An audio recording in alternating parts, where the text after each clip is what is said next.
Yes, it is beautiful to see these videos on the hidden teachings of Jesus and how to activate the pineal gland and that Christ consciousness is in us.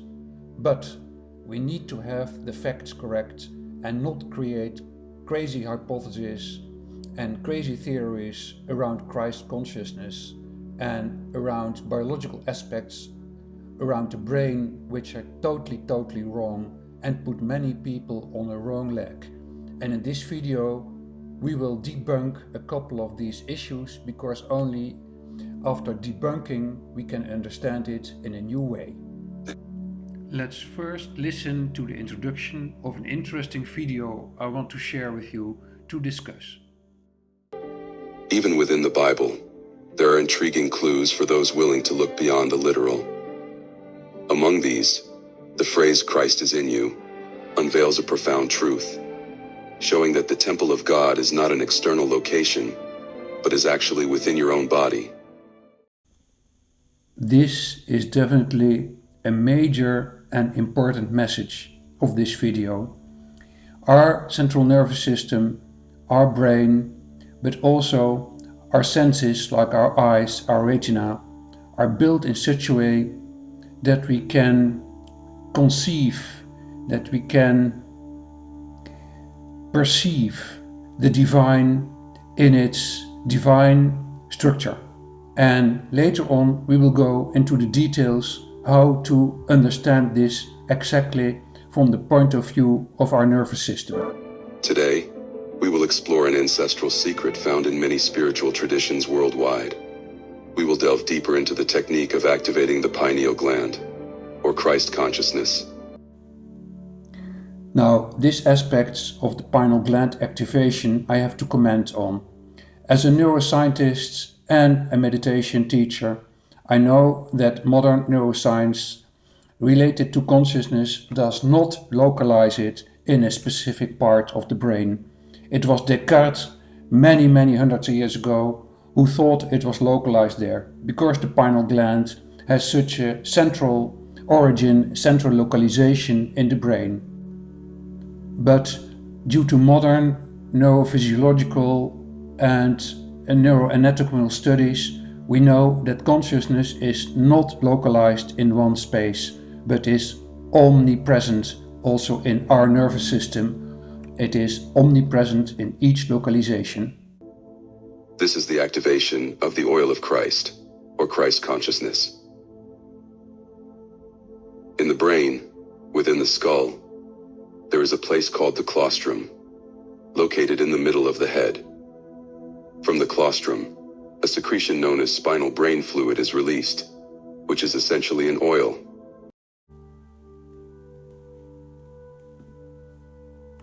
Now,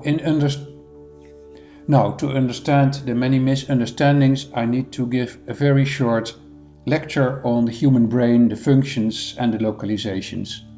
So a lot of aspects of the brain are extremely important to understand consciousness.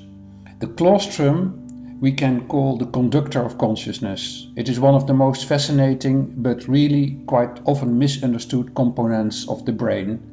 It is nestled deep in the brain. The claustrum is thought to act as a conductor, orchestrating the symphony of consciousness. It integrates sensory inputs from various parts of the brain, ensuring that our experience of the world is cohesive and unified. When we see, when we hear and feel simultaneously, the claustrum may be what harmonizes these sensations into a singular conscious experience, allowing us to perceive reality in a seamless flow. Now, the pineal gland. The pineal gland is the regulator of circadian rhythms. We call it the third eye because of the localization, but it's different in its vital function. This small gland is primarily responsive for the regulation of our circadian rhythms, our natural cycle of sleep and wakefulness. That is because it secretes a hormone, melatonin. This helps us to regulate sleep patterns, aligning our internal clock with the external environment. While the pineal gland has been associated with spiritual awareness and intuition, its crucial biological role is to maintain the delicate balance of our sleep-wake cycle.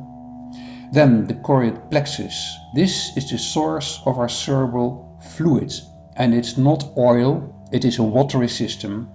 The choroid plexus is localized in the brain's ventricular system. It's a network of cells producing the cerebral spinal fluid, clear protective liquid that bathes the brain and the spinal cord. Let's proceed listening. This fluid originates from the cerebrum. In ancient times, this liquid was known as Christos. This liquid has never been known as Christos. In not one ancient text we can find it. So why it is important to highlight these misunderstandings? Because we are really in the time period that we should understand the connection we have based on our central nervous system to the divine. If we do not understand this correctly and use old concepts which are scientifically already proven to be incorrect, we cannot create a new spirituality. This beautiful video, which I love really much, I selected because here there are a couple of concepts which lead us astray from understanding our own consciousness as the receptaculum for the divine energies. And that's why we take this video to put straight some concepts and to create a new understanding. This fluid travels from the brain down through the spinal cord. It gradually descends, eventually reaching the sacral plexus, connected to the sacrum, the second most inferior segment of the vertebral column. The way the secretion travels down the spinal cord to reach the sacral area highlights the intricate and wonderful design of the human body. So this is a beautiful metaphor. To use this metaphor, it's really great to get a feeling of awe that our body is so beautifully built that we indeed can align it with spiritual energies. But now in our video we will see some aspects which are related to astrology and are highly speculative. The essence is that we can tune in the spirit, tune into the cosmic consciousness every time we want, not only on certain moments in the month or certain moments in the year. It is available for us every moment we sink in deep meditation, and the astrological influences are much smaller than the influence and the impact of our intention and our real connection with the divine. Now, I believe it does not make sense to criticize all aspects of this video. You can look at this video. I will put a link in the description. It is really a beautiful, beautiful video, inspiring a lot. But please understand that what we now discussed, a couple of anatomical, neuroanatomical and neurophysiological aspects, this is true for the entire video. Everywhere there is a reference to our central nervous system, to functions of the central nervous system. This has been very ancient, old ideas which have been already clearly in modern neurophysiology proven to be wrong. But what is really, really very true is the following. And this is what the Apostle Paul was referring to when he spoke of the sacred secret of Christ within, the Christ who lives within, because the kingdom of God is within and not without. Indeed, the words of Jesus are clear when he says, "Do not look outside, for the kingdom of God does not come in such a way as to be seen with your eyes." We could say that the kingdom of God is internal, not external, and cannot be perceived merely by sight. Men cannot say, "Look, here it is," or "There it is," for the kingdom of God is inside you. Let's proceed with a step into construction.